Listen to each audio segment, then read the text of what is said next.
Good morning, everybody, and welcome to the Board of County Commissioners meeting for April 4th, 2023. Would you all please rise for the Pledge of Allegiance?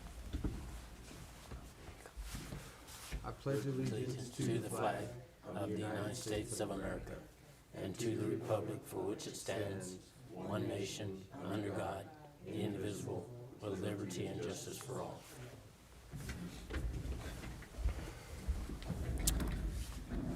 Okay, first thing we have on our agenda are the minutes. Gentlemen, do we have any additions or corrections? I have none. No, I have none. You okay? I move to approve the proceedings of the Board of County Commissioners, Montezuma County, for March 28, 2023, as presented. Second. It's been moved and seconded to accept the proceedings of the Board of Commissioners, Montezuma County, March 28th, 2023. All those in favor? Aye. Aye.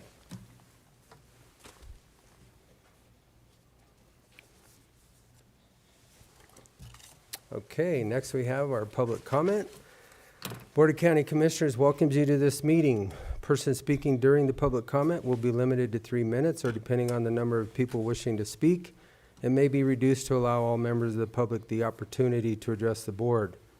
When addressing the board, please state your name and address for the record prior to providing your comments, and comments to individual supervisors or staff are not permitted, and participants may not yield their time to others. And with that, the public comment session is open. Okay, seeing none, we'll close the public comment session, and we are going to our department reports. And first off, we have Mr. Englehart with Road and Bridge.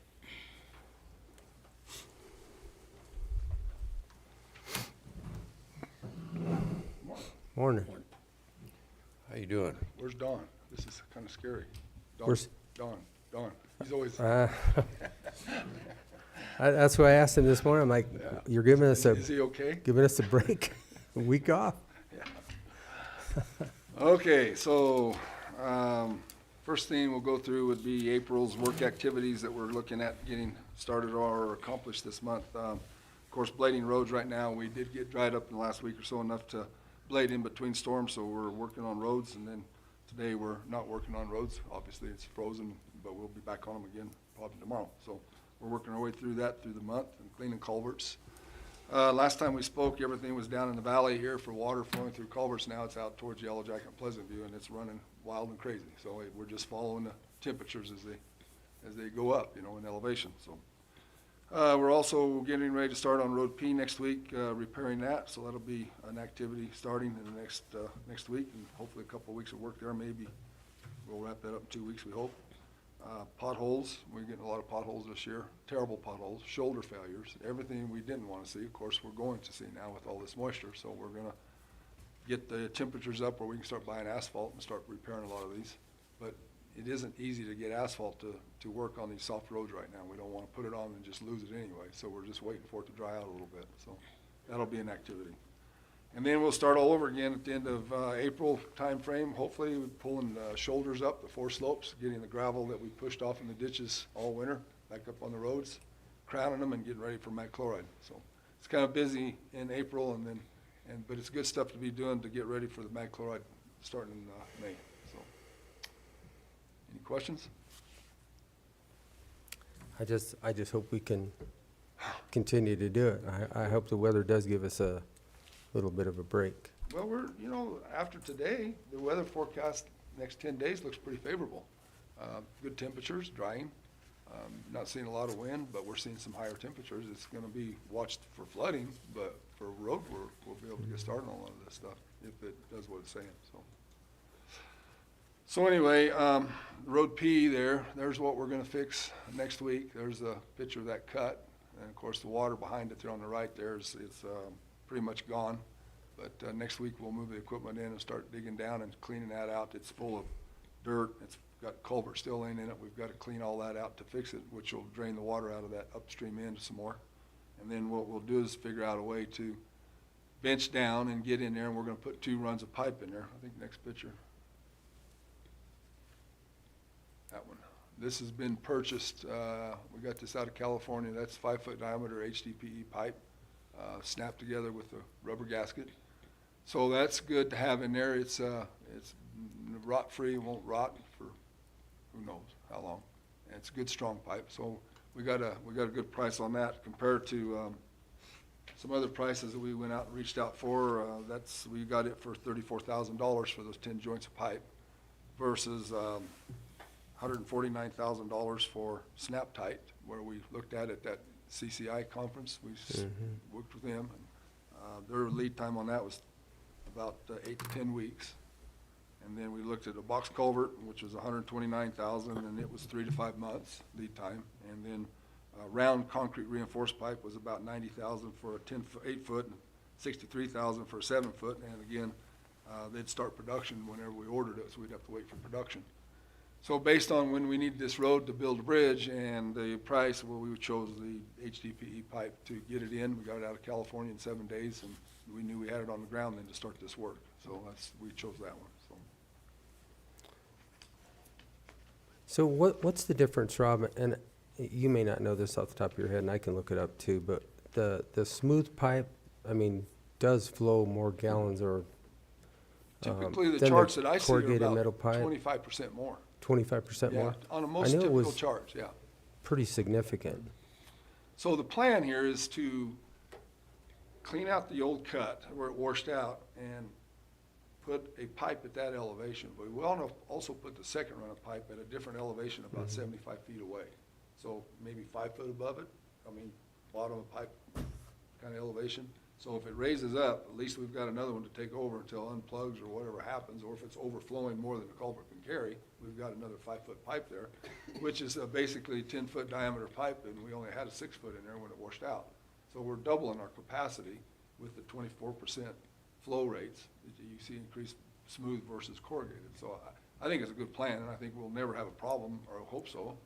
Maybe another 100-year flood could cause some issues, but that flood didn't happen very often like that. So, and we did figure out that pipe was about 20 years old. No, it was older than 20. It had been 20 years since the county was in there and fixed it. It washed out once before, and they fixed it one day. But it's been there for maybe 30 years, Lifespan on a metal is about 75 years. Lifespan on a metal with rubber coating is about 100 years. But the expense on that is off the charts. So we chose this one.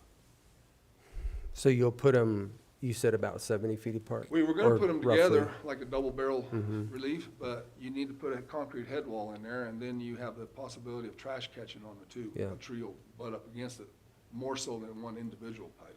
So if we spread them about 50 feet apart or 75 feet apart, 2 different elevations, one can be working while the other one's taking relief, So we found that works pretty well. We got a couple over in Mancos like that, and they work real well, we're having them 2 pipes at different places, so that's kind of the plan. Well, it is the plan, so.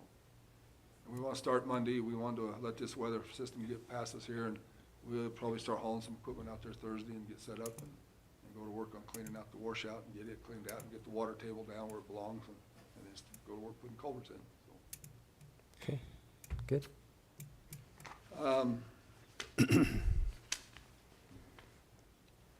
So I wanted to visit with you about the road projects too. That's what's on the screen now, so we'll go ahead and jump to that. With our budget this year for roads, we had $432,000 that shows at the upper right of that spreadsheet there, and that was our budget. And based on what we're doing and this extra work that we're having to do, I can already see we're in trouble with our budget. So we never did draw any of our work, our impact fees last 2 years. And part of that was going to be like Road S and Road F, for the paving was going to come out of those impact fees. So I went through and looked at the impact fees available in these road areas, and we're staying with our criteria 5-mile radius around these projects. I'm going to propose that we go ahead and put this work to this list of work together and do the work and pull about $512,000 off of our impact fees, which is there, and that's what it's for, is to fix these roads. So what we'd be doing is 10 miles of chip seal maintenance, and then we're going to do 5 miles of that chip seal overlay on Road 29 up to 184. We got to get that done this year, get that wrapped up. Blade patching went from $75,000 to $106,000 with the weather we've had this year and the damage we're seeing. This includes a lot of work down Road G to get that thing mess straightened out for at least one season until we come up with something better. We need to do Road S and Road 23 like we committed to last fall, get that done. And then the bridge, we're gonna have to come up with an extra $113,000 on the bridge because of the increased price. Now we pay 20% of our commitment went up. So we had 400 and some thousand in our bank account waiting, but now we gotta go another 113 to match the 20%. So that was on our conversations a couple weeks ago, is that? did No, we- that's another conversation. Okay, so I was gonna say, Hang in so there this with is me. just. We'll get there, yeah. Okay. So all then right. we got Road P, we've got to fix this with this pipe, there's another 52,800 that's gonna hit us that we weren't anticipating. Mm-hmm. And, then this guardrail down south of town that got ran over by a driver and wiped out, we had to put another $80,000 into that on Road H. So the easiest way to do this is just plan our work, do our work, and then go to our spreadsheet, our impact fees, and make up the difference, because that's what it's for, you know? Mm-hmm. So if you're willing to work with me on that over the next 3 months, I think that will be the direction we go in, so. I haven't looked at the impact fees schedule for a while, Rob, so I don't know what's in there, but if you're, we don't have to make a decision on this today either, No, but we could. no, I'm just We kinda could updating you. absolutely Yeah. sit down with the budget committee and see where it is, but it's a good idea. I think impact fees are for the roads for a specific reason. Yeah. We obviously have water damage that we're gonna contend with on Road P. It's there. Impact fees are for that purpose. It may not specifically fall within that 5-mile category, but we still have impact fees for that reason. It does, though. Good. All these items All fit these in our fall 5-mile within that radiuses, 5-mile yes. criteria, good. So do we have I'm gonna go back up to the top for your 10.6 miles, do we have those roads identified? Because I know that's the next question that we're Well, gonna get. it's maintenance, so you've got Road P from 145 east to the end of it, needs a new layer. We need to patch some bad spots and put a Mhm. layer on there. You got Road M from the cell barn west to the end to Road 23. Victor out at Lewis is 9 years old now. We chip sealed that in 2014. So we've got to make some repairs on some soft spots and then put maybe 2 layers on it just to get it back to where it was 9 years ago. Typically, a chip seal road, if you get 7 years out of it, that's amazing. No, that's And we're good. 9 years on that one, so No, we've that's- got yeah, to that's work on good. that one. Is that a So 3-layer chip or? those are all 3-layer chips that are wore down to about a half a layer now. So they're late, they're way behind on their scheduled maintenance, and we're trying to catch up on these this year. And that's what last year we did almost 40 miles of road. Now, this year, we're just gonna do 10 miles of this maintenance, so those are some that are hot on our list to get done this year, yeah. And then the 5 miles, That's that paved section we did a couple of years ago that it never did work out right. It cracked early, and it's going from Road Mary north to 184, where we need to get that chip seal on it and get it sealed up. That's what we did last year with ASI Yeah. out of Utah. Very successful, using those smaller chips and that special oil they have. And we're very impressed with what that did. So we want to do that section of road. It's about 5 miles, all the way up to that 184. And get that sealed up so we don't lose that asphalt.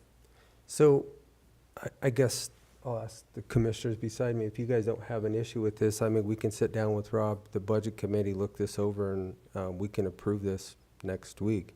Okay. When do you have to start ordering oil?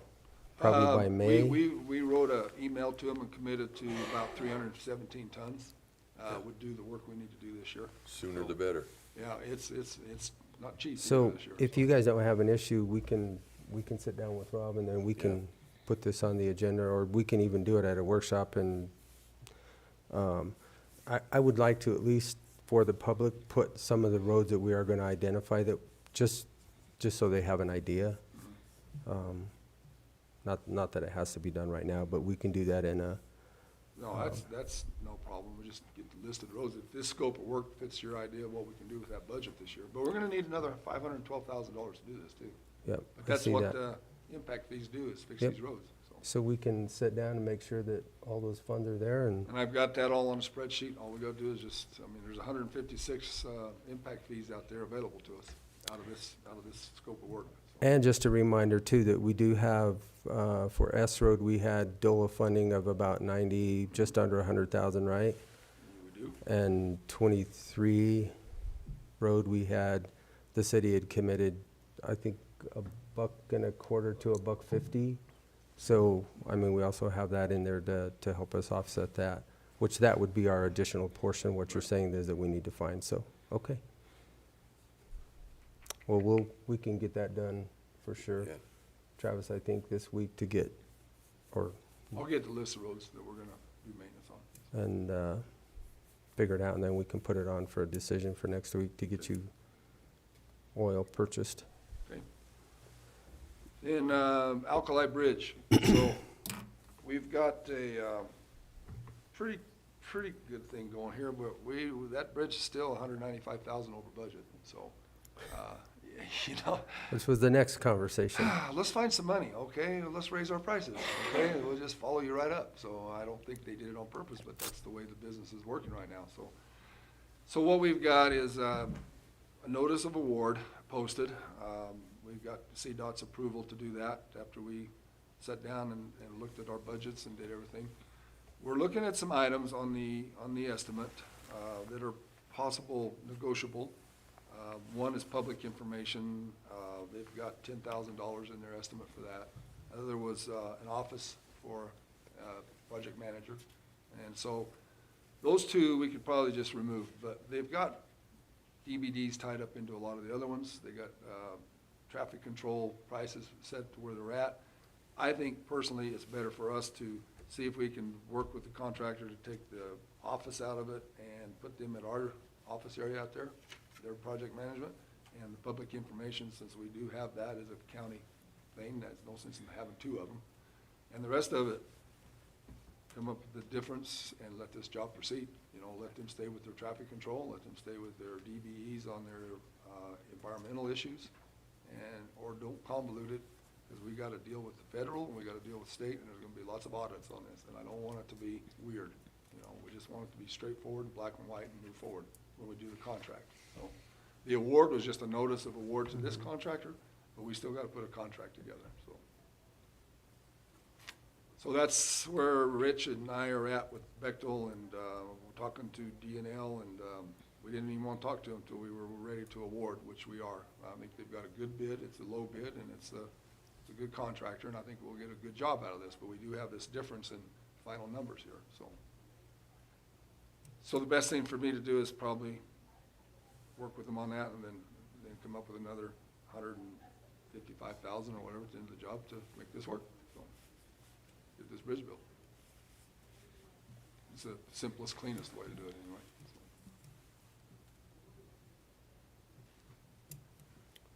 Question? What was their DBE goal? 5%? It's 5% minimum, but then when they got done and the dust settled at 6.2% is where they're at with their. So they met it anyway, they met the did meet it, 5%. yes, sir. But in the world of federal and CDOT, if you provide 6.2% in your bid, you will meet 6.2%. You Right. can't go backwards to 5. Correct. So everybody Yeah, don't yeah, yeah. understand that. So No, now, it's, you gotta hold that. Once Yeah, it's they'll- committed to, you gotta hold that, so, yeah. which was all basically in the traffic control, you said? Most of it's in, some of it is, and then some of it's in Horizon. Most of it's, the big Oh, ones are gotcha. part of it, Horizon and then the guardrail. Environmental. Yeah, environmental, and the guardrail, so. You know, you can take it all away from them too, and say, no, we'll do it, but then you start off on a bad foot, in my opinion, with your contractor. Right Yeah. off the bat, you're in a legal fight, you know? Well, we should have, yeah. Yeah. If we knew that we weren't, but we thought we had it covered when we went to go ask for the other We did. $1.3 million. So I think in the best interest of relationships and a good job, and start off on the right foot, and it's just easier, black and white for audits, federal and state, to just stay with your plan and don't drift around trying to figure out a way to save $1 here and $1 there. In the end, it's gonna bite you. I'm I afraid, think so. while we're talking about these other dollars, we can also figure out where we can find that. I think so too, So Commissioner, I do too. So, I don't have any issues with the notice of award. I mean, obviously, this is the second time we've done this. Yeah, We PI'd it, and we've been at this. and then we almost went 2 back years. and got another 1.3 million. Well, the notice of award isn't the job, it's just they got the low bid, and we're Right. gonna use them. If we go with this project, we're gonna use them. That's all that is. Correct. posted. Now we're Right. gonna do the contract, and we need to get that, developed this week and written and signed, and we're kind of this logjam of just what do we value it at, so.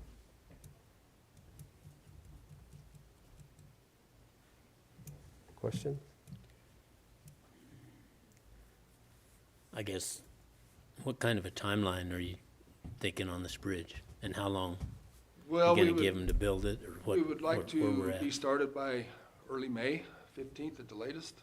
And that gives them time to build it before they go into liquidated damages in October. We did 120 days, I think, right? Yeah, I think that's what it was. I don't remember the number off my head, but I know October-ish is his damages. He goes into $4,500 a day damages if we make him wait too late in May. P has a lot to do with this, because if P's not open for a detour, then we have to detour everybody north to S while we're getting P finished up. And so rightfully, we want to get P done before we let him go to work if we can. So, and I think we will. I don't have any reason to believe we won't, but that is the one issue holding him back from starting the 1st of May. So, just in case. But if he starts on the 15th, we give him notice to proceed, and he starts on the 15th or a few days earlier, he's comfortable with the suppliers and the materials that's already available to be able to build the job and still have time at the end with damages. So, which is October-ish, somewhere in there. Yeah. October, early November. End of October. Right. Yeah. So, Which is the good months of the year to be working on it, yeah, so. so.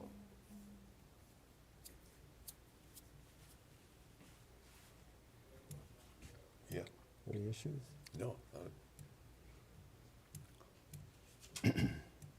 So this is just following the contracting. I don't know if we have to, do we need to approve this too? Because, No, this isn't anything. I'm just updating you. yeah, I where don't. we're at. I don't Yeah, think no, we there's have to there's because nothing we've to already- approve at this No, point. it's just, if you're comfortable with me managing it this direction, well, we'll go ahead and manage it this direction and come back and you'll vote on Yeah. a contract and you'll sign the contract and Yeah. we'll be off and running, so, yeah. So, we may work it a little bit different, but this is, to me, the best, simplest, easiest, yet there's still some things we can wiggle with a little bit here too. It might help a little bit, so. Well, we would have changed the scope of the project had we not felt that we had enough All these funds things to would go have been back on our side into of the it, fence, but Exactly, yeah. So, this it's just is- like when we took the rock out. We saved a lot of money in the Yep. project by taking the rock out. But if I'd have known this was gonna happen, we would have took over traffic control and we'd have took over the public information and just removed it from the bid, you know? So, it just worked out that way this time, so. thought we had enough. We can bid it again and it'll go up some more. No, I was gonna say, it'll just go up again. Yeah, so, yeah. Okay, All right, so there's that. CDOT did start repairs on 184 out there at Roundup. They still haven't got the road open yet, but they do, as far as I know, have some culverts in there. Kinder Morgan called this morning. They wanted to start hauling some, they're removing a well site out on the end of Road BB, the west end of Road BB, and they want to haul it back to 12. We went through this once with John, Ian, and they're not arguing with me, they're working with me. We held them off 30 days here, let this weather dry the roads up before they take 300 belly dumps up and down Road BB on that chip seal.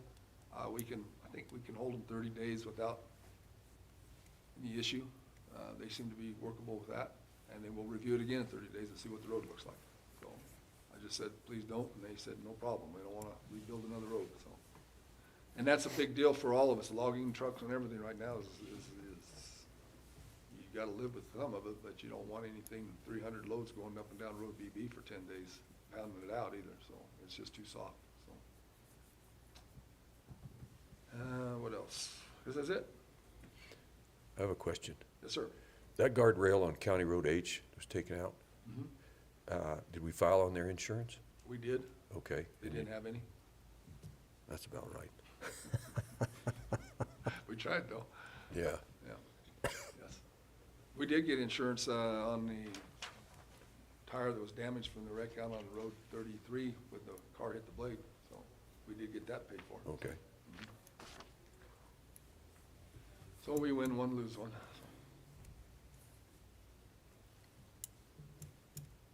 That's all. Moving forward. So, okay. any questions We'll get with you, Rob, and we'll figure that out, and I think we'll be okay. on the work schedule?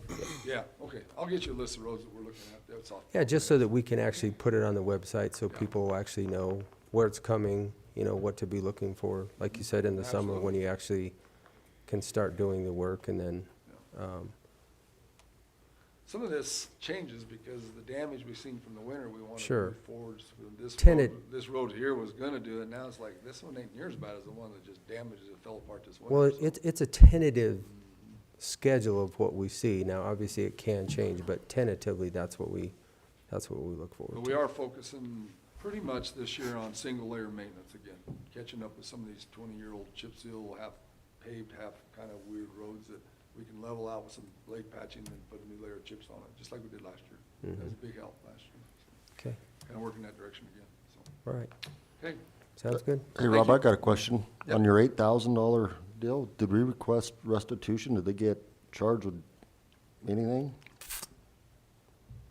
through the courts? I don't, still probably going through the courts. I got restitution once, and we got $1 a month, so, for some diesel fuel that came up missing. I was just It curious, you don't know. pay real well, so I Sure. doubt if we really pursued it, so, yeah. It's a good question, Travis, but it doesn't work very well, so. You gotta make them pay it, and that's hard to get blood out of a turnip sometimes, so. Anyway. Done? Okay. Thanks, Sound sir. good. Thanks, Rob. Okay, yes, Bonnie's in the back. Come on down. We did take a load of sand to Dolores for sandbags this weekend. We'll do another second one in there later, and then there will be one going to Mancos tomorrow. So if anybody's questioning sandbag sand, it'll all be delivered by tomorrow. So, Okay. okay? Thanks, Rob. Okay, Bonnie. Morning. Okay. Just some state and federal endeavors that we're doing. We drafted a state legislative bill to essentially fund the Colorado Noxious Weed Act. We handed it off to Cleve Simpson a month or so ago. I've been just trying to touch base with him. He says he's been pretty busy, so he hasn't looked at it yet, but I'm just, touching base, making sure he doesn't forget about it. And then I've been keeping CWMA in the loop, Colorado Weed Management Association, with this proposed legislation, and discussing improving our mapping systems with the CDA, Colorado Department of Agriculture. Been talking with the Colorado Department of Agriculture on mapping issues as well. We just don't know really what we have across Colorado, and obviously weeds know no boundaries, so anything La Plata is coming over here, anything in Dolores is coming over here, so it's important that we're all mapping correctly and get accurate inventory of what we have, what populations we have across Colorado, because it affects everybody.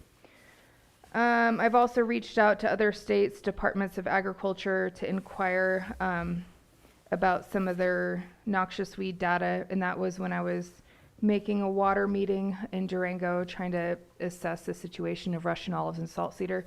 And it's apparent that there's mapping issues across the entire United States. So hopefully eventually we'll all get on the same page and we'll start making it a priority to get accurate mapping of noxious weeds. And then I did present at a water meeting in Durango on March 15th, outlining water consumption of Russian olives and salt cedars and the expected population increase over time if no aggressive management is done. Phreatophyte project, we're looking into using prescribed fire in some of the drainages. I'm sure I've mentioned this before, but we're still working on it.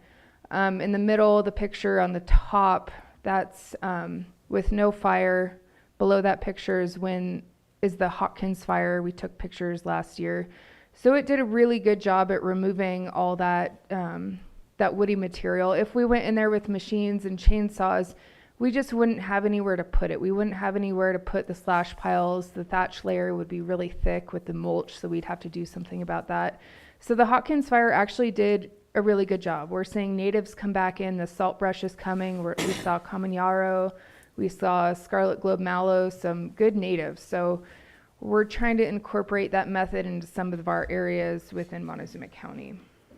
So I've been working with Cortez Fire, Army Corps of Engineers, just to see what options we have to maybe move forward with this. There was a mapping grant. I call it a flash grant because they give me a week notice of the time it's due. But this is a cool grant. It was a mapping grant from the CDA. So I got with David Stoner from the Ute Mountain Ute Tribe and discussed some mapping needs for them. And so we kind of did a merge grant application to try to get him some funding through the CDA so he can start mapping on the Ute reservation. And then I asked for funding to purchase some GIS imagery software, so maybe we can work on developing algorithm spatial analysis, and I've been also working with Doug Roth and Nolan on trying to develop this. So it's pretty much taking satellite imagery, and there's different layers of imagery, and if we can take an algorithm to identify Russian olives spatially, instead of me sitting on my computer mapping circles and polygons around every little infestation. So this would just make everything go a lot faster. And then also if we could start mapping cheatgrass, and then we could incorporate that into the fire risk areas within Montezuma County. So that's just some fun stuff that Doug and I are working on. So if we get that grant, we can possibly purchase that imagery analysis software to work on that. So funding, I applied for the congressionally directed spending from Senator Hickenlooper and Bennett's office. I had Robert edit those guys for me. I also applied for the community project funding from Congresswoman Lauren Boebert's office. We were not awarded the CDPHE grant, and also we did not get that grant for the landfill to get that excavator, unfortunately, but we'll just keep trying. It's a very competitive grant, so all you can do is try. We're still waiting to hear back from the National Fish and Wildlife Fund 5-star grant, hopefully in the next couple months, and that's for the Free Out of Fight project. And I'm also still waiting to hear about the American the Beautiful Challenge grant to be finalized. It was approved. We were awarded, I think, $40,000 a year for 3 years or something, but we just need to get the purchase order, and that's for Free Out of Fight program, and I think there's extra funding for getting some pre-emergent herbicides to treat our roadsides. So still waiting on that. So funding recap for 2023 so far. I know this is just review, but I'll just keep saying it because it kind of keeps me up to date with what I'm doing. The Colorado Department of Agriculture has awarded us $30,000 for cost share. So our total budget will be $50,000 this year. So we'll match our $20,000, $10,000 will be matched from the landowners, and then that $30,000 from CDA. The Colorado Water Plan has awarded us 3-year funding for a total amount of $125,000 for our non-native free out of fight projects. So this is over a 3-year period. So we get about $40,000 something a year. And then we have about $50,000 remaining for the U.S. Forest Service Disaster Relief Grant for the non-native free out of fight program project. And then once we use these funds, I can apply for more U.S. Forest Service Disaster Relief Grant because they have a lot of funding available. But I got to use all this funding before I can ask for more funding. Okay, potential contractor issues. We're looking for contractors who will be reliable for sprout treatments. I've reached out to everybody that I know of who is on our contractor list. So I guess if you're listening in YouTube land and if you do have your commercial applicator license, we're really looking for some reliable contractors who can do sprout treatments in private properties. We're hearing that contractors aren't calling the landowners back. The contractors are busy. They really are.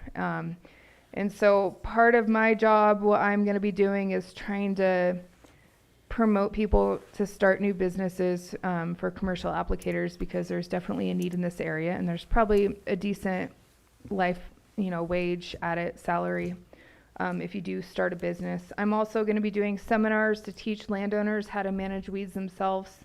There's a lot of misunderstandings about herbicide toxicity, so that's just public awareness that I need to get through about LD50 and just how you measure toxicity in an herbicide. And then herbicide misuse because they don't know what to buy or how to use it. I don't know if I mentioned they were talking about pulling glyphosate off of the shelves at like Walmart and other stores, which I think is good because that's kind of the go-to for everybody, but they don't realize it's going to kill all their grass and make more issues. So that's just kind of part of my public awareness. I really need to work on some of these issues that we're dealing with. There's also misunderstandings on how to mechanically manage weeds. We get a lot of phone calls about burning weeds. They think it's going to take care of the weeds, but it's really not. So there's just an information gap on that kind of thing. Mowing is promoting some species to grow. Using livestock has its pros and cons. So just some things that we'll be working on. County roadside sprayer began Monday. He probably won't be spraying till mid to late April. We'll see. I think down McElmo, actually, conditions are favorable for spraying weeds other than the wind. So if anything, we'll probably start in that area and move north.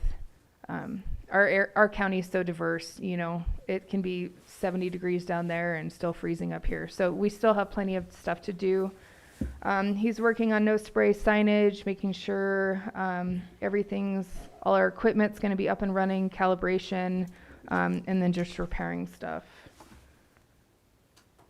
And then besides that, I've just been working with Jim Spratlin on the EOC, just doing flooding mitigation stuff and preparing ourselves for that. So I have a question.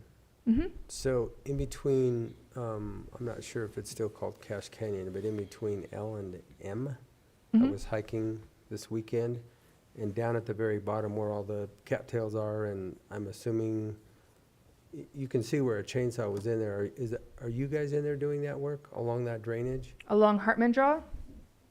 Would Where's be Cache? Hartman. L and M. It would So is be- it on 25 or what's the cross street we're talking? It's- Is They it, both turn north. You know, M comes across and it turns north. L comes across and it turns. You know where the bike trail's at yeah, on L? we have not been working down there. No. But you saw evidence of some chainsaw work? Yeah, there was a lot of work down in the bottom of the, you know, where the cattails are and along that drainage. On the county right away, or is it on the No, BLM? no, it would be BLM. Private, yeah. BLM's been actually, It's all BLM. oh, To be on. BLM, yeah, BLM has actually been pretty active in removing their non-native pharatophytes, so they could be working up there. It's not us, Gotcha. but, yeah. Any other questions for me? Get ready for the jungle, guys. It's gonna be fun. Lots of moisture. Nope. Okay. Good? Say no to weeds? Good. Okay. All Bye. right, thank you. Landfill, Mel.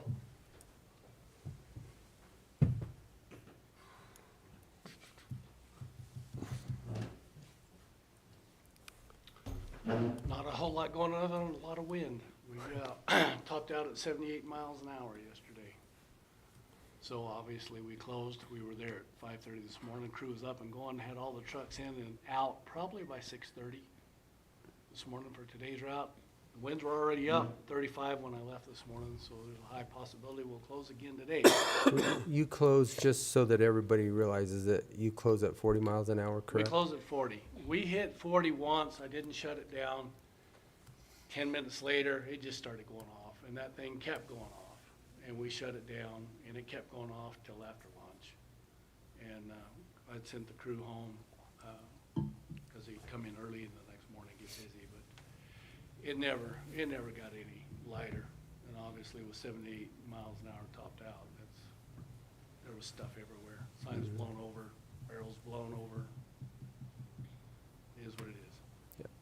Deal with it. Was on the phone Friday with CDPHA on a couple phone calls.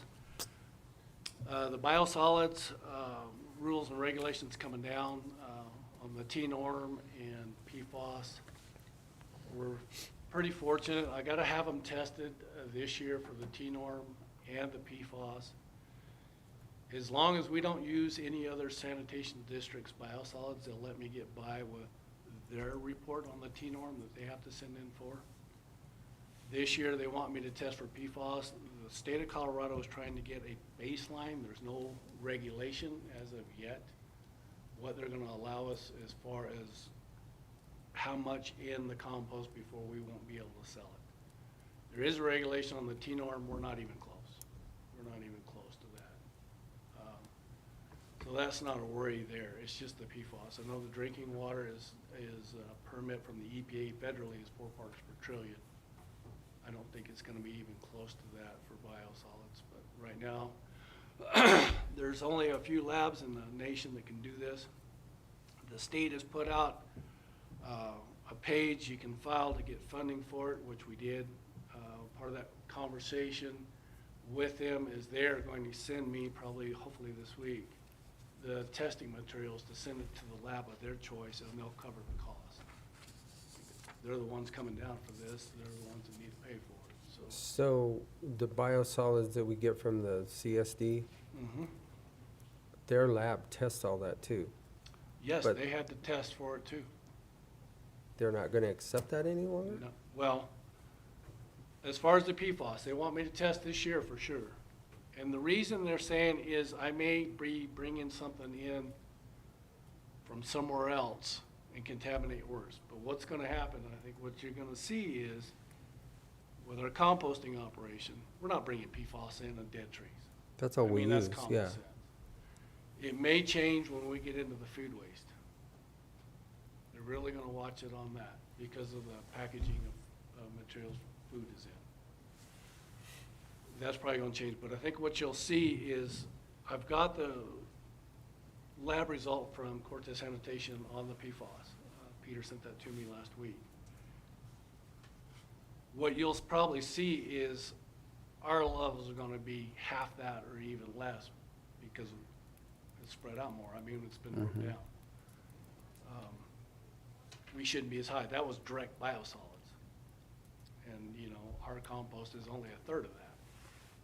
So you'll probably see a whole lot lower levels. Now, what the state's eventually gonna set the levels at for that, I don't know yet. They don't know yet. So it's kind of a guessing game at this point. That is coming down. Okay. And hopefully by the next commissioners meeting, I'll have the results back from the state on that PFAS on our sample.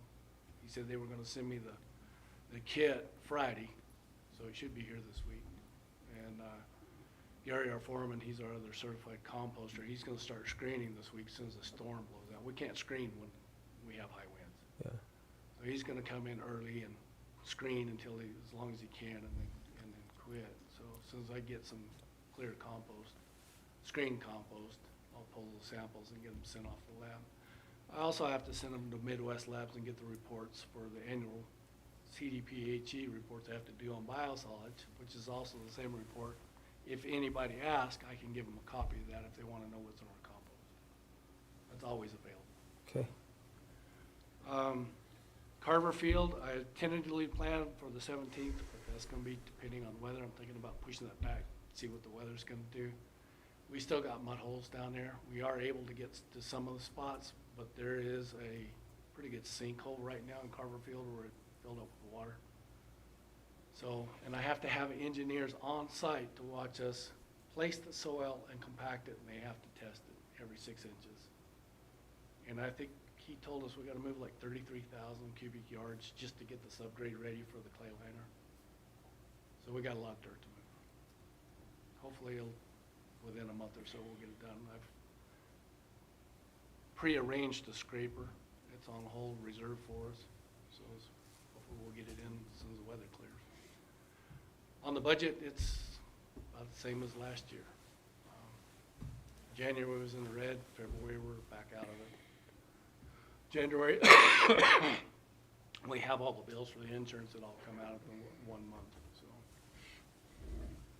That's about where we're at the landfill. Okay. Questions, gentlemen? No, looks good, Mel. Okay, Okay. thank you, gentlemen.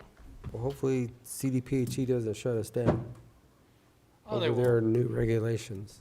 I don't see us, I know, talking with Tim Larson, he was the head of the CDPH, Biosolids Department of CDPHE.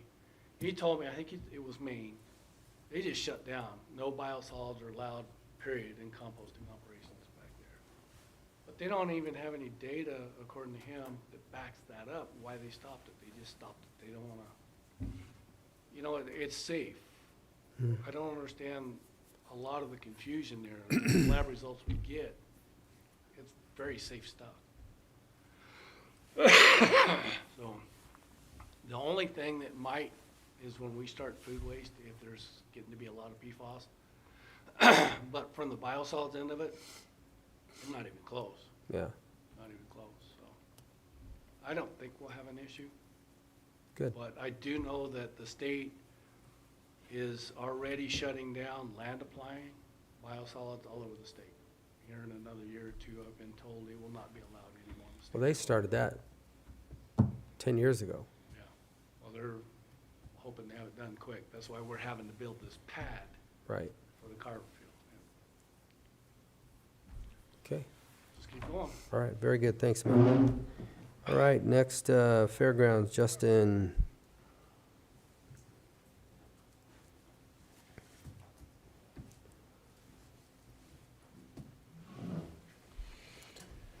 Morning. Good morning. Well, I don't know if you guys got a chance to go out to the show this weekend or not, but, you know, good shout out to the Home and Garden Show and the Four Corners Builders Association that puts that on, because they're doing something right. They had about over 90 vendors out there, and I haven't got all their numbers back yet for Friday and Saturday show, but from the preliminary stuff, Friday they did have a record turnout, and then Saturday was buzzing all day, so they're definitely doing something right with that show. So that's what I'd like to see in the future. We're in our busy season, so from here on out it's going to be show after show after show, besides the next weekend, which is Easter weekend. Coming up, we do got the Ag Expo the weekend after Easter weekend, so April 14th and 15th. Kind of see how that one goes. They're only going to do a 2-day this year instead of a 3-day. Kind of shorten it up and see if they can help their turnout stuff. So, and then that follows up by the Cortez Gun Show, and it's been doing good the last several years as well. So I don't anticipate anything from that being bad. We do got our car races starting to come in. I know you guys got that all signed last Tuesday, I believe. Could you give me a copy of that contract so I can get over to him? I can, yeah. Okay, thank you. So anyways, he's going to start April 21st on his car races, and then I know they're going to do at least one a month throughout that contract lease, so hopefully he gets good turnouts for that with Garcia Motorsports. We this year have the Four Corners Friends of NRA going to do their banquet out there at the Fairgrounds for the first year. They've kind of been doing that at the Elks Lodge in the past, and I guess they've kind of outgrown that with their numbers, so the Fairgrounds can hold quite a few more. So we're going to have them come in April 29th. Another big thing we're looking at doing out there this year is May 5th, the Cinco de Mayo concert. That's our first annual from Esmeralda's Ranchito putting it on. She's going to do a big concert Friday night, and then they're going to follow it up with the team roping on Saturday. So kind of excited to see how that one turns out. I hope them all the best. Kiwanis of Mesa Verde, they're going to come in and do their charity night again this year, like they've done well, they didn't last year, but they did the year before, so they're going to come back out to the Fairgrounds for that. Then we got 12 Hours of Mesa Verde coming up May 13th. There is one other thing, and I forgot to put it on here, but we are going to be doing a flea market now, and that's going to start May 7th, and we're looking at doing that for 4 months, every first Sunday of the month. So I'm excited to see how that turns out. And Jessica's been big help with helping making that one happen. So that's May 7th. Did, for these, like the Kiwanis, the NRA banquet, did we get that? Because the sound system is always one of the biggest complaints that we get to hear about. And we had a portable also, correct? Is that? Correct. So we have a portable go so that they're not having to use the big one Correct. over the, Yeah, and on these, we'll probably put that portable up just to help kind of make that sound bounce in there a little bit better instead of it coming straight off the floor and, you know, going all over the place. So they do prefer to have that portable more times than not just because of that, and it does help. But other than that, I don't know really what we can do about any of that because you are in just a big tin can. in no, there. I think that does help because it's more specific to one area. I mean, they're not using the entire Yeah, correct. barn, so. Correct. But we got a couple portable systems in there, so we do got a nice one that they've been using the last couple of years, especially for fairs. So that's what we set up for them. Good. Other than those shows kind of going on, commodity giveaways still been out there every month. We are still working on our outdoor restrooms. We kind of got delayed on them a little bit just because we've been running into issues, but we did get a contractor in there yesterday to do some boring for us through those footers. Because obviously they put everything in our footers for the old toilets, drains that we had, and those all had to be relocated. So we did get all that bored out yesterday, so now we're gonna start doing a little bit of chipping on the concrete, and hopefully we can get our plumber in there to run those drain lines. And then hopefully we can start moving on that pretty quick. We're doing that electrical upgrade down there at the small barns where they're gonna come in and upgrade that transformer, and then we have a electrician that's gonna put in those 30 amps on the sides of those barns, on that poultry barn and goat barn. They're looking at getting started on that here soon, just because the weather finally got good and we're not dealing with a whole bunch of snow on the ground or frozen. Yeah, you don't want to be working on electrical standing in Exactly. puddle of water. What did we have on this? Was it 4 or 6 hookups? 4? So that's going to be On the- 12 total. 12 total? Yep, 6 on each barn. Okay. 6 down the side of each barn. We'll have 6 on the south side of the poultry barn, and then 6 on the north side of the goat barn. And those will all be 30 amps. Okay. And then they're gonna upgrade that transformer on the backside, Empire is. I can't remember what they're upgrading it to, but They're going to 75? I believe so. I think that is the number. So, that should be happening here pretty soon, though. The only other thing we got, and we're still kind of in limbo on, is our suppression system.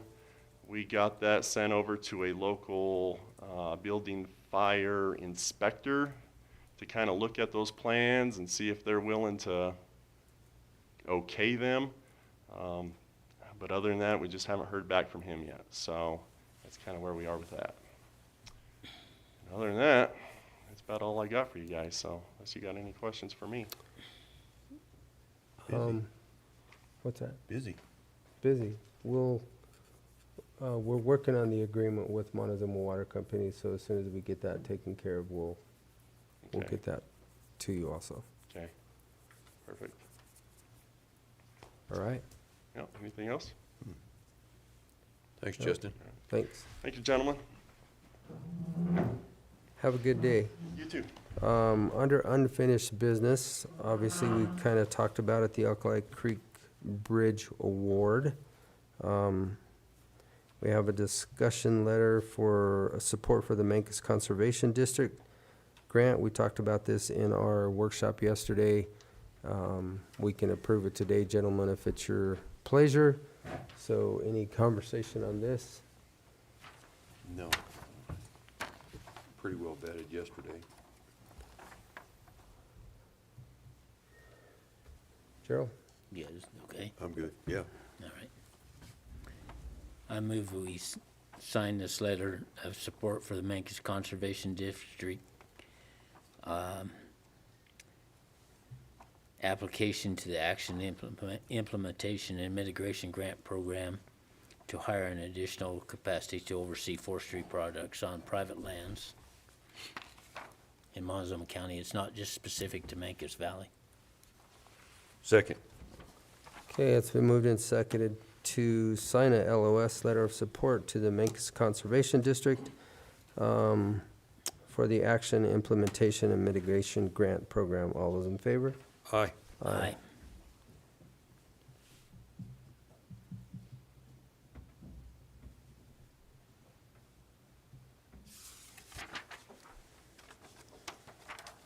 Okay, well, they're signing that. Travis, you can bring up the financial policy? So I went through the financial policy, made all the changes that was recommended. The only change that I added as of this morning was an effective date. Instead of April 4th, I put May 2nd. That way, everybody has an opportunity to look at it, come into compliance internally. No policy is perfect, but this is kind of the way we've got to go. Most of this come from a larger county, Weld County, and so we're just trying to get into compliance and move forward. Questions? I think this is the 5th time, 6th Yeah. time this has come in front of us. Something like So I think we went through it pretty well. I would so move we adopt the county budget and financial management policy for Montezuma County. Second. Okay, it's been moved and seconded to accept and sign the county budget and financial management policy. Any further discussion on this one? No. All those in favor? Aye. Aye. Aye.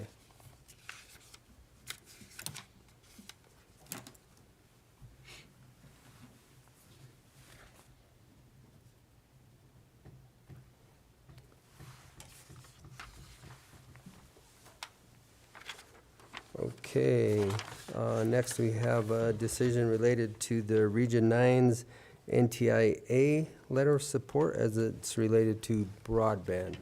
Shaq, I see you're here. Come on down. You can give us an overview on this if you want to. Good morning. Thank you, Commissioners. Good morning, Melinda. Did Kim blow away yesterday? She had a death in the She family. had a death in Oh. the family, so she had Okay, to. bad time for a joke. Take away. I just saw a substitute. And, that's unfortunate. I apologize. As I presented to the Commissioners a couple of weeks ago, one of the requirements from the National Telecommunications Infrastructure Association with their Middle Mile grant was that people applying for it provide a letter of credit. A letter of credit is designed to protect the NTIA's investment if we did something with the money besides build the network, which seems a little absurd since it's a reimbursable grant. As such, because the letter of credit could be called by banks at any, or could be called from the bank by the NTIA, the bank treats it as a loan because it's money they have to set aside, which requires collateral and financing on top of the debt. And Region 9 of itself doesn't have $16.6 million to put up. And so the lenders offered us a couple of choices. One was the moral obligation language that was presented to all of the counties, which basically was a roundabout way of violating the Colorado Constitution and asking you guys to be surety for debt, and they just put it in prettier language. And the other was to form 1 to 5 boards to run 1 to 5 6320 corporations and muddy up the waters. After presenting the options to all of the local governments have unanimously decided that Region 9 ought to pursue a waiver from the letter of credit requirement. We have got letters from Higginlooper, Bennett, and Bobert's office also supporting the waiver, as well as the Colorado Broadband office. And so, as we presented a couple of weeks ago, we're just asking for your support and officially asking for a waiver from the letter of credit requirement. Okay. Any questions? Ian, I think, we had all decided pretty much that this is the only avenue really that we could pursue. Right. And it sounds like all of the other local governments are in the same exact position that we are, so.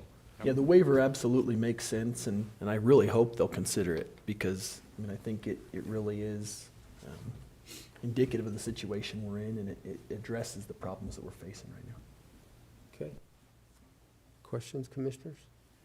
I don't have any. No. I don't have any problem with it. I would so move we sign the letter to the Middle Mile GRN-000881 waiver request for Region 9. Second. Okay, it's been moved and seconded to accept and sign Region 9's waiver request for the Middle Mile Economic Development District. Any further discussion? No. All those in favor? Aye. Aye. Aye.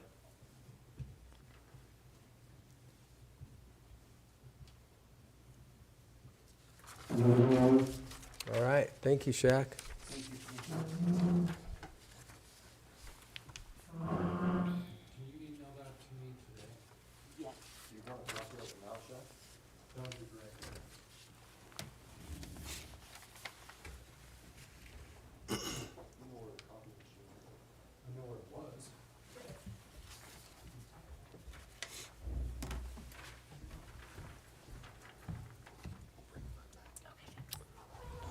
Jerry is here. We have, moving on to new business, we have a special event. We have permit. one more item on the Board of Adjustment.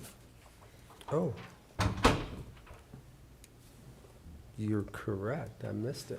All right, we'll jump back up into unfinished business. We have a decision regarding the zoning board of adjustments and the potential appointments and general rules. We went over this yesterday in our workshop. I actually have two commissioners that bring 25 years of experience up here and conversations that have happened in the last 25 years. Commissioner Copenhaver did have some insight on this that they Vaguely. talked about. We didn't bring 25 years of memory. Yeah. And this actually was brought up, I think you said in 2005, 2006, but 2006. basically it was decided back at that point in time that the commissioners would be the Board of Adjustments.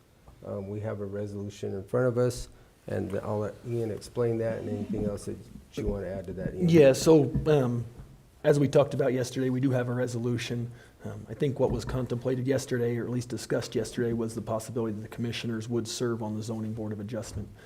I did talk to our zoning director as I was coming into the meeting this morning, and I would just like to table this for 1 week because he had some questions based on the discussion yesterday, and I didn't really get to talk to him in full because we literally passed on in the hall, and he said, "Hey, I've got a couple things I want to chat with you about." So, if you guys wouldn't mind, I mean, I think we've got pretty much everything in place that we need, but I just want to chat with our zoning director and listen to what he has to say and make Sure. sure that everything's on the same page. Yeah, no, I think we're fine. We can put this out for a week. You guys have any issues with that? No, I Okay. don't.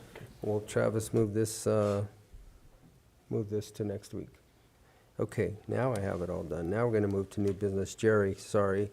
We have a special event permit for the U Mountain Roundup Rodeo. My name's Jerry from Montezuma County Clerk and Recorders. I have a application for a special event permit for the Ute Mountain Roundup Rodeo that's to take place on June 8th, June 9th, and June 10th at the Montezuma County Fairgrounds, 30100 Highway 160. And I also have a letter from the sheriff stating that he has received the notification for the special event. Okay. Any questions? No. Okay.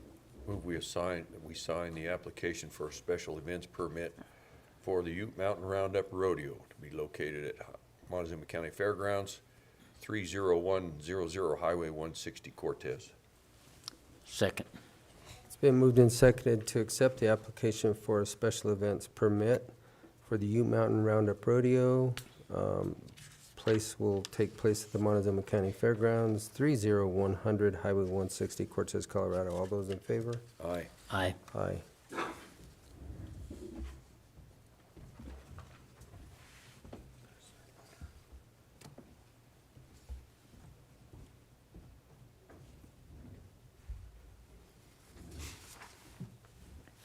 Thank you. Yep.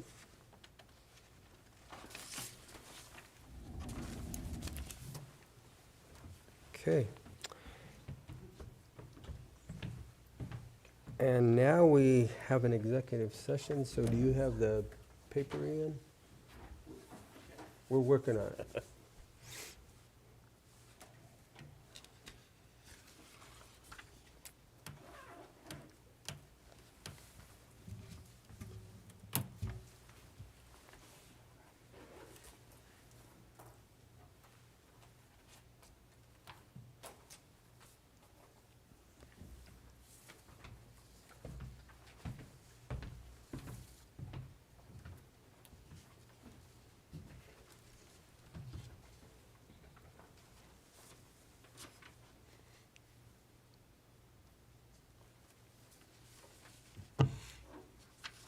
Okay. I move we go into executive session for a conference with the attorney for the purpose of receiving legal advice On a specific legal question under CRS Section 24-6-402, parentheses 4, parentheses B. Second. Okay, it's been moved and seconded to go into executive session for a conference with the attorney for the purpose of receiving legal advice on specific legal questions under CRS Section 24-6-402, 4B. In that executive session will be Administrator Anderson, Attorney McLaren, Commissioners Lindsay, Candelaria, Copenhaver, and Melinda Fuller, our Deputy Clerk. And also, our GIS manager, Doug Roth, will be in the executive session. Okay. And discussed in the executive session will be access to a piece of property above Mancus that's owned by Mr. and Mrs. Graustein. It's an access that goes through state land at this point, and so it will be a discussion about the status of that access. Okay. All those in favor? Aye. Aye.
All right.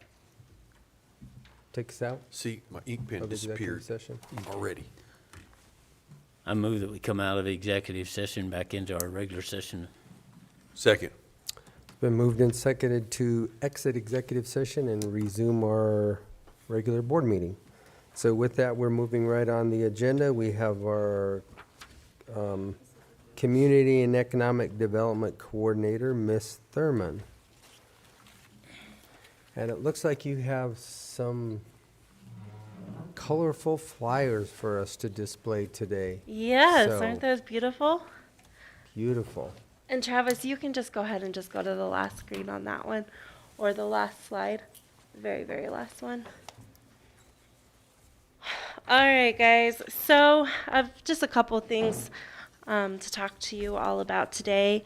So the first thing I want to do is give a major kudos out to those that participated in the food drive over the weekend. There was several county staff who took time to participate in it, setting up the flyers, setting up the volunteers, and it was super, super productive.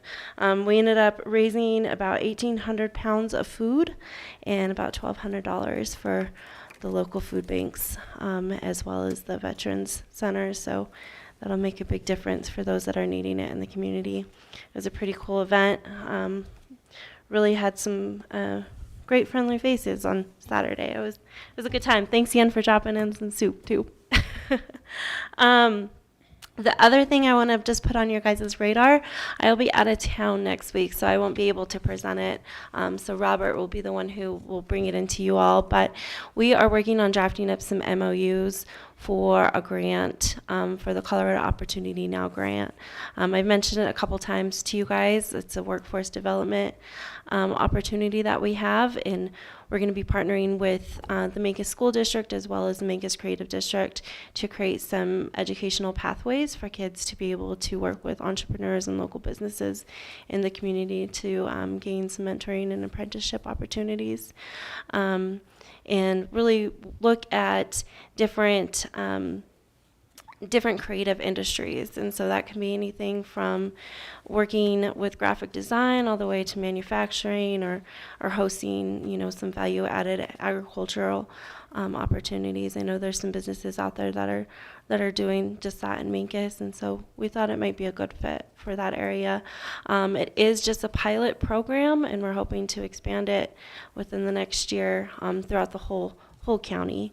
But since Mancos has been working on that pathway work that they already are doing in the high school, and then there's the creative district there, we felt that would be one of the better places to start, and we wanted to start small and be thoughtful in working through development of a program. So we're going to start with the pilot program there, and so we will have those MOUs to present for you guys and have everything finalized by Monday, so we can go ahead and get that submitted by the end of the week.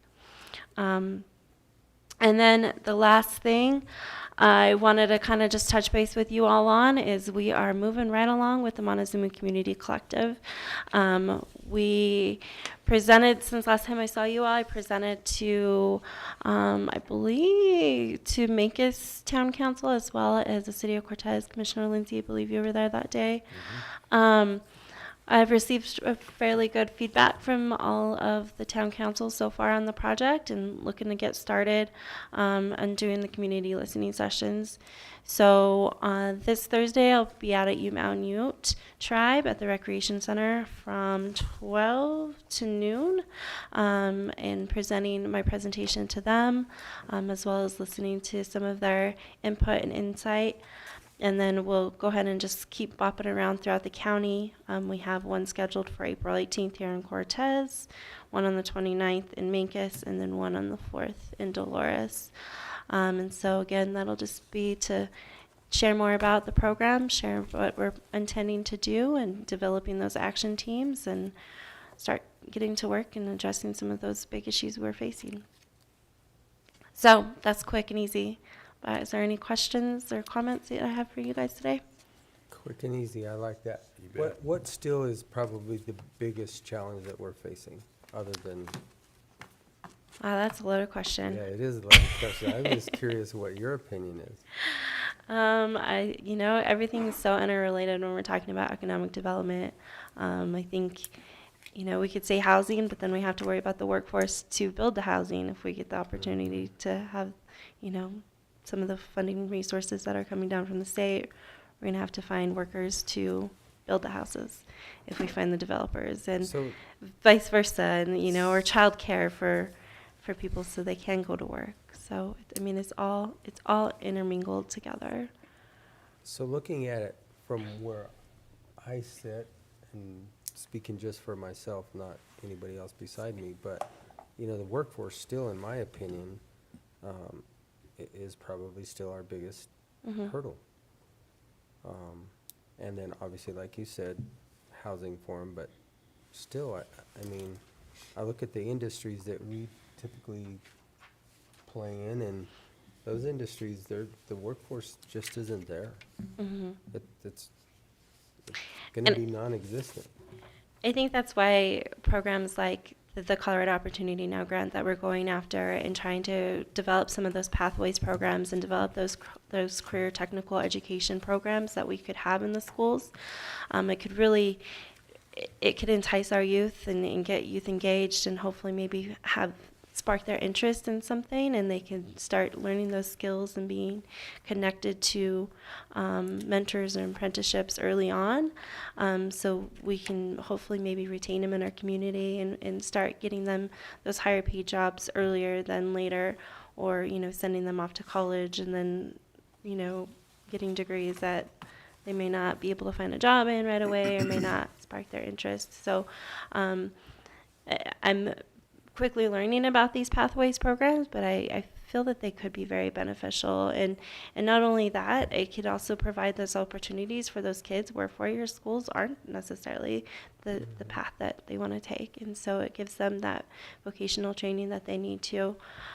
So definitely looking at that. I had a really good conversation with Miss Snyder, who's the new dean at PCC. She's really motivated and looking at some of the programs that we can bring back down here to Southern Colorado that might best support our community too, and she was very interested in partnering with us. So I think that workforce is something that I know I personally am wanting to address and look at for this next year since I've been in this position, and so want to get people back to work and figure out how to do so. Okay, all right, question, Commissioners? No.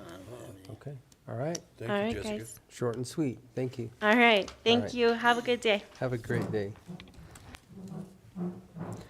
Ian. Attorney's report. So it was a busy week for me.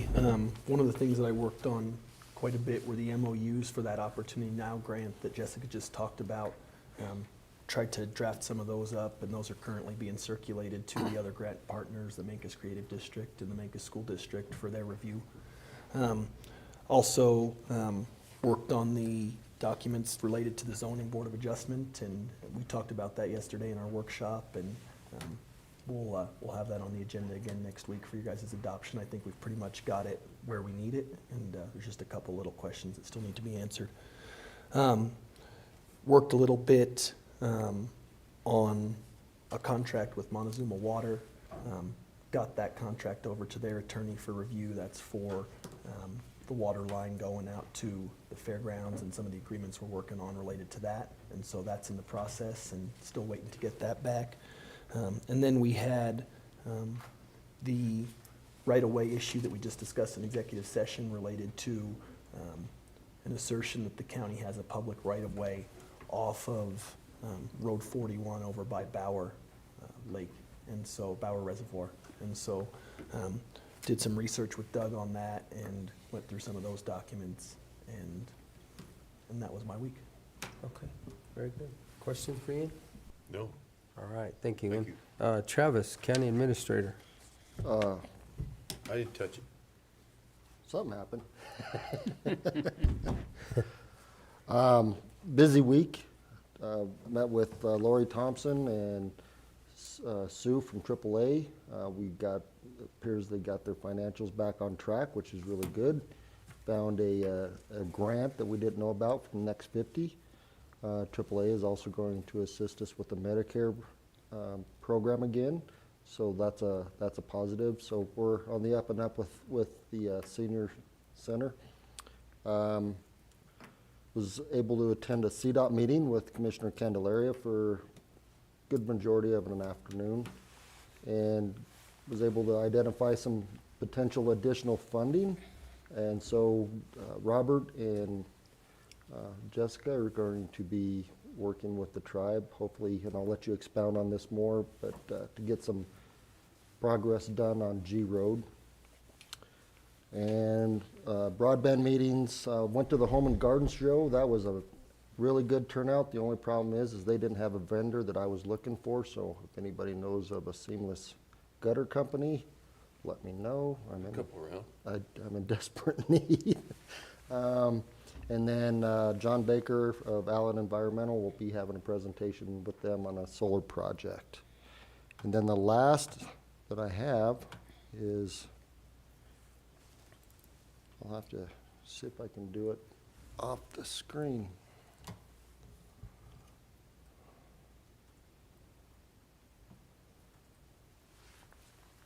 See if this works.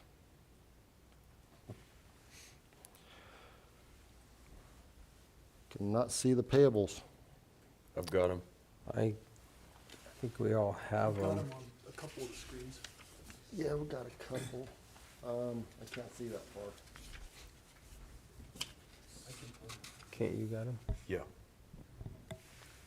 I'll just have Commissioner Lindsay go over them. He's got them on a screen right here, so Okay.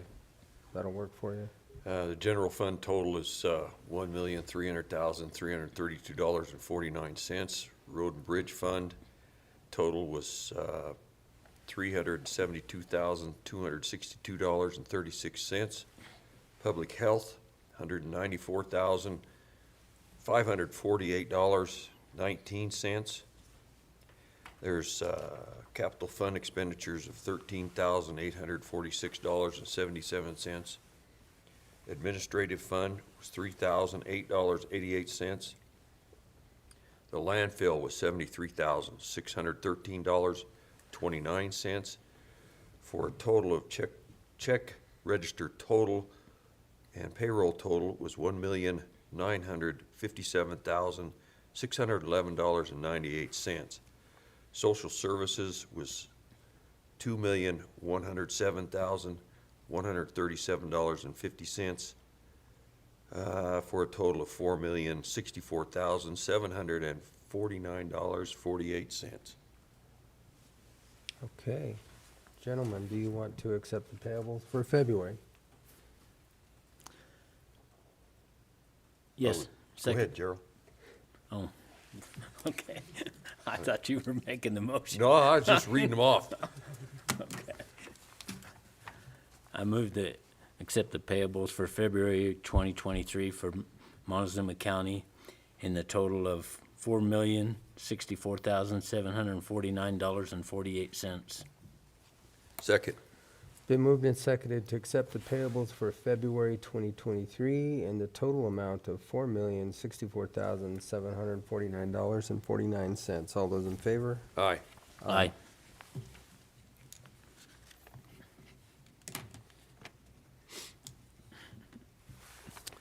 Okay. All right. Is that all you have, Travis? Yes, sir. All right. Commissioner's report, I'll start with my right today.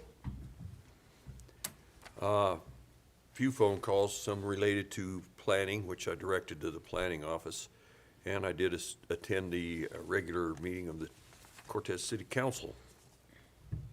They granted a special permit for Habitat for Humanity for a fundraiser at the Cortez Chamber on April 21st, so I wanted everybody to know that.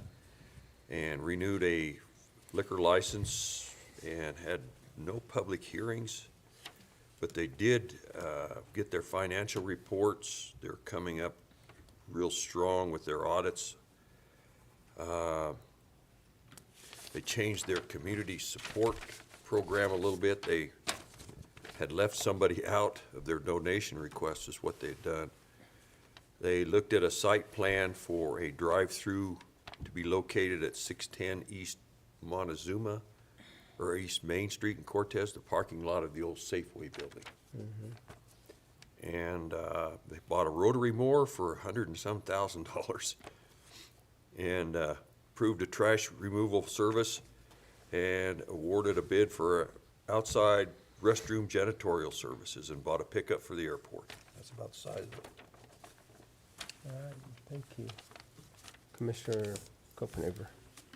Last Thursday evening, I attended a meeting over in Durango at Ignacio, actually at Ignacio at the Sky Youth Center putting on by Southwest Water Conservation District. And then we had our annual actual water presentation meeting at Ignacio at the casino all day Friday, which I was intended. There was probably 500 people, I would guess. I didn't really check on the number, but that big hall in the casino there was completely full. All the tables were full, pretty much, in that presentation. The Undersecretary of the Interior was supposed to be there, the one that told us we had to find 2 to 4 million acre-feet of water, but she canceled out at the last second. So I don't know what happened. She had some problem with being there, but it was all about water issues, what's going on with Colorado River. There was actually people there from California to all the basin states basically were represented there with different programs that were put on, some by local people, some by people from California, as to where they're at and with their wastewater retreatment programs and different stuff that they're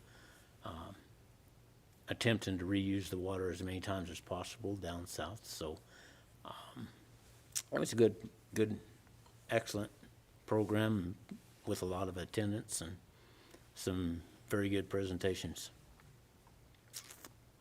And that's about all I have to report. Okay. For me, we started off Wednesday, like Travis said, we had our CDOT planning team meeting with CDOT, their local engineers and planners, are looking at some more grants so that we can finish that last 10 miles down County Road G, which ties basically 2 tribes, a national monument, and Utah and Colorado together. So we'll be looking at that more specifically for a road and bridge, along with the Ute Mountain Utes. We had a property tax revenue discussion here at the admin. Pretty good discussion as far as what are we doing, what are we missing, what are we looking for. Went into that, had a discussion also too with Leslie and Ellen discussing the 4-day work week, which we had discussed yesterday in our workshop. Which brings me, was that supposed to be on here today? To my point of the 4-day work week, because I'm looking at that, because in our workshop yesterday, we did say we would make a decision on that, and I didn't see that it made We didn't get on, did we? but we did say that we would do that. Anyway, I'll finish this and then we'll come back to that as I look at my attorney, what he thinks about it and ponders it, because it did not make it on this agenda. A discussion on that 4-day work week with Ellen and Leslie. Had a county housing authority meeting Thursday night, discussed further the way we want to go with our next project for the housing authority, and more will be coming on that. I did not make it out to the Home and Garden Show because I actually had to stay home and get some work done around the house. We had our workshop yesterday, and within the discussions there, we talked about the letter of support, which we approved today for the Meigs Conservation District. Gretchen Rank presented that, their director. We had a CTSI 5-year loss analysis and pull update from Marilyn Wagner. That is our workman's comp update. And as usual, Road and Bridge and the Sheriff's Office are the 2 highest two largest departments, but also two of the highest departments that we have for workman's comp claims. And then we also had a discussion on the Board of Adjustments. So that kind of finishes up my day, but Ian, I do have that question. We did advise these ladies that we would make a decision on this based, after our discussion yesterday. It isn't on, it did not make the agenda, however, it does fall under, other, So what I would say is, I wouldn't make an official decision today since it's not on the agenda. But I'm not sure that this requires an official decision by the board, because ultimately this is scheduling. And Yep. department heads schedule, and I mean, we alternate schedules all the time. So, you know, if you guys want to do it in the form of a motion, you know, you certainly can. I would suggest you put it on the decision, on the agenda for next week if that's the way you want to do it. But I don't think you need to do it that way. I think it's probably more for the notification of the public. That, part of it, what they talked about was, it's not gonna happen overnight. It's not gonna just Yep. take place tomorrow. You know, we are gonna have another 45 days. I think they said May 1st to December 31st to try the pilot program. They will be open from 7:45 until 5:30 PM, giving people more time in the afternoons to be able to get to the assessor, treasurer, clerk, and recorder. So the pilot program, obviously, they're all elected officials. They can do it, but I think it was more, do they have our support or not? I think from our discussion yesterday, it sounds like, you know, it's very valid to have a pilot program to see what it does, and then they can report back to us. But again, that wouldn't start until May 1st. Yep. So, and that would be the last that I have. Okay, we are to the end of our meeting, gentlemen. I kind of like being here. I'm not going to adjourn. All right, Jeff. I move to adjourn. Second. Then moved and seconded to adjourn this April 4th, 2023 meeting. All those in favor? Aye. Aye. Aye.